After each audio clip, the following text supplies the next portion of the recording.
Shalom,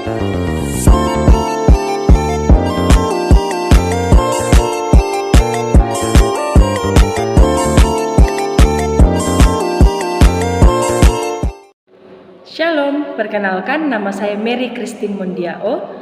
Dalam video kali ini saya akan menjelaskan beberapa soal dari mata kuliah keterampilan komunikasi dan manajemen konflik. Soal yang pertama adalah apa yang dimaksud dengan ICTS? ICTS adalah singkatan dari Information, Communication, and Technologies. Istilah ini merujuk pada berbagai teknologi yang digunakan untuk mengakses, memproses, menyimpan, dan mentransmisikan informasi. ICTS mencakup teknologi komputer, internet, telekomunikasi, serta berbagai alat dan perangkat lunak yang memungkinkan komunikasi dan pengelolaan informasi dalam bentuk digital. Contoh ICTS antara lain komputer dan perangkat keras lainnya. Yang kedua, internet dan layanan berbasis web. Yang ketiga, ponsel dan jaringan telekomunikasi. Yang keempat, aplikasi perangkat lunak atau software. Untuk komunikasi, pengolahan data dan manajemen informasi. Dan yang terakhir, media sosial dan platform komunikasi digital. ICTS sangat berperan dalam berbagai aspek kehidupan modern, mulai dari pendidikan, kesehatan, bisnis, hingga pemerintahan. Dan soal yang kedua, apa yang dimaksud dengan data dan informasi? Dan jelaskan apa arti penting dalam berkomunikasi. Yang pertama, data. Data adalah kumpulan fakta atau angka yang belum diproses atau diolah yang dapat berupa angka, teks, gambar, suara, atau bentuk lain yang dapat dikumpulkan. Data ini seringkali tidak memiliki makna langsung sebelum dianalisis atau diinterpretasikan. Dan yang kedua, informasi. Informasi adalah hasil pengolahan data yang telah diorganisir atau diberi konteks sehingga menjadi lebih bermakna dan berguna untuk pengambilan keputusan atau pemahaman. Informasi memberikan pemahaman yang lebih jelas tentang suatu hal atau situs tertentu. Dan dalam konteks komunikasi, data dan informasi memiliki peran yang sangat penting. Komunikasi yang efektif bergantung pada kemampuan untuk mengubah data menjadi informasi yang dapat dimengerti oleh penerima. Tanpa informasi yang jelas dan relevan, komunikasi bisa menjadi kabur dan tidak efektif. Kemudian sebaliknya, jika data diubah menjadi informasi yang tepat, pesan yang disampaikan dapat dipahami dengan baik sehingga komunikasi menjadi lebih produktif dan bermanfaat. Dan soal yang ketiga adalah sebutkan dan jelaskan pendekatan Aristoteles. Pendekatan yang pertama yaitu etos. Etos berkaitan dengan kredibilitas dan karakter pembicara.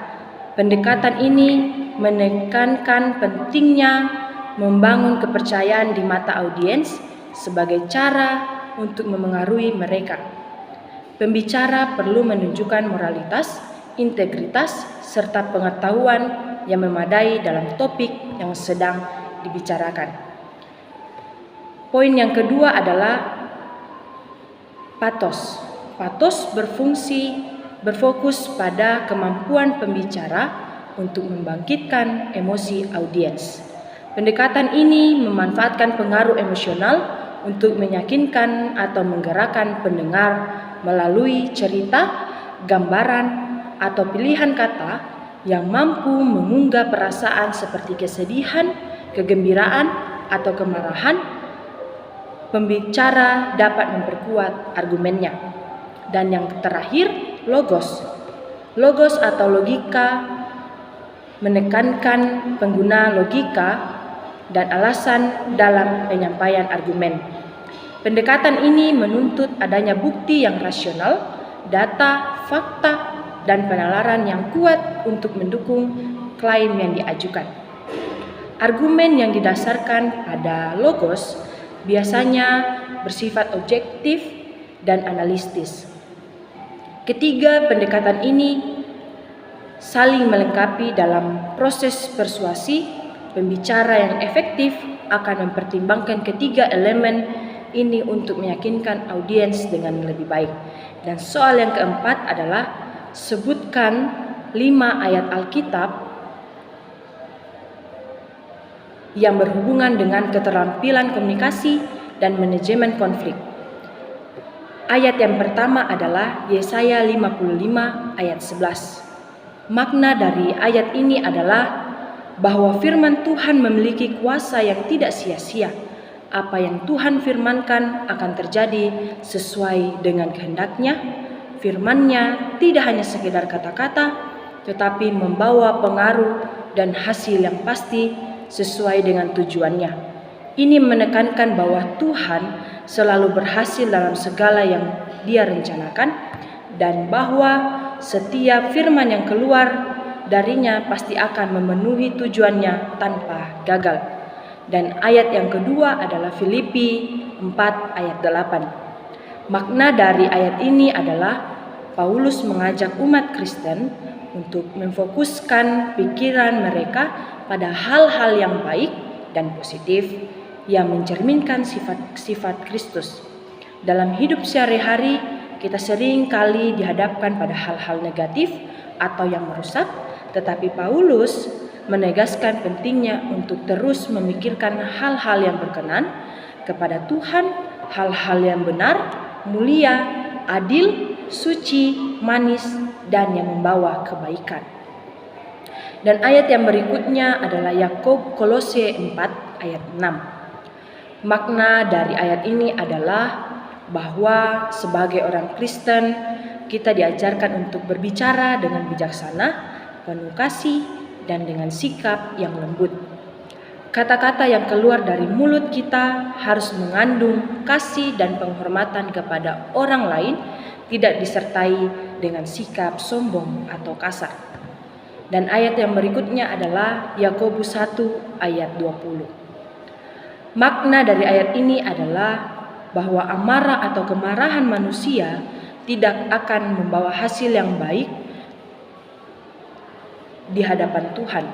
Amarah sering menyebabkan kita bertindak secara terburu-buru, tidak rasional, dan bisa merusak hubungan dengan orang lain serta menghalangi kita untuk melakukan kehendak Tuhan. Dan ayat yang terakhir, Galatia 4 ayat 16.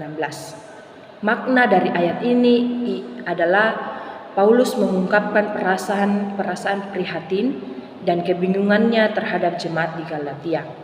Ia bertanya mengapa mereka menjadi musuhnya hanya karena ia menyampaikan kebenaran. Dalam konteks ini, Paulus sedang berbicara tentang pengajaran yang benar mengenai Injil dan keinginan untuk membebaskan jemaat dari ajaran sesat yang menyimpang. Sekian dari saya, diucapkan terima kasih. Shalom.